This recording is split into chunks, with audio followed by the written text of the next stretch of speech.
एक दिन मैंने माधव से कहा कि हे माधव, मुझे बहुत गुस्सा आता है जब कोई मुझे धोखा देता है, चोट पहुंचाता है या मेरे साथ बुरा व्यवहार करता है। हे श्री तब मैं खुद कृष्णा, को रोक नहीं पाती। मेरे दिल का बोझ ऐसा क्यों चुकना होता है मुश्किल है। माधव? फिर माधव ने मुस्कुराते हुए मुझसे कहा, प्रिय, गुस्सा तब आता है जब मन अपने आप को बहुत बड़ा समझने लगता है। मुझे ऐसा क्यों कह दिया, मुझसे ऐसा व्यवहार क्यों किया, यही मैं का भ्रम दुख का कारण बनता है। फिर मैंने कहा, तो क्या मुझे चुप रहना चाहिए जब कोई मुझे तकलीफ दे? क्या ये सही है हे श्री माधव? कृष्णा, मेरे दिल का बोझ माधव ने फिर चुकना मुझसे मुश्किल कहा, है। चुप रहना और हे श्री सहना कृष्णा, एक जैसा नहीं मेरे दिल होता। का बोझ से चुकना चुप मुश्किल रहना है। तब शक्ति है जब तुम्हारा मन भीतर से शांत हो, और प्रतिकार करना तब उचित है जब उसमें द्वेष न हो, केवल धर्म की रक्षा हो।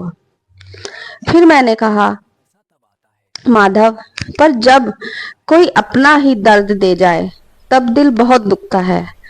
तब ऐसा लगता है दिल फट गया हो। हे तब श्री गुस्सा रुकता कृष्णा, नहीं। मेरे दिल फिर का श्री बोझ से कृष्ण ने चुकना मुश्किल है। मुझसे कहा, जब हे कोई श्री अपना कृष्णा, चोट देता मेरे है दिल का बोझ से तब चुकना समझो मुश्किल है। कि वह तुम्हें तुम्हारे अहंकार से मुक्त कर रहा है। जो तुम्हें दुख देता है वह तुम्हें सिखा रहा है कि तुम कौन हो।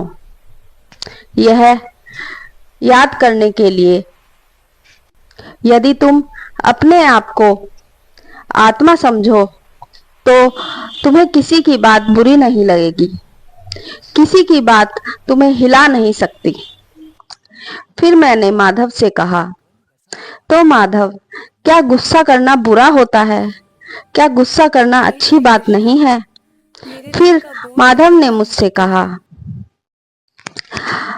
गुस्सा बुरा नहीं, पर अनियंत्रित गुस्सा विनाशकारी होता है। जिस तरह अग्नि भोजन भी पकाती है और घर भी जलाती है, उसी तरह गुस्सा भी अगर सही दिशा में हो तो परिवर्तन लाता है, और अगर गुस्सा गलत दिशा में हो तो विनाश। माधव की बात मुझे थोड़ी समझ में आई। फिर मैंने कहा, अब मैं समझ गई हूँ माधव, गुस्सा दबाना नहीं है, उसे प्रेम में बदलना है।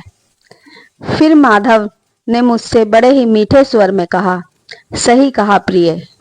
जब हृदय में करुणा आ जाए तो गुस्सा स्वतः ही शांत हो जाता है।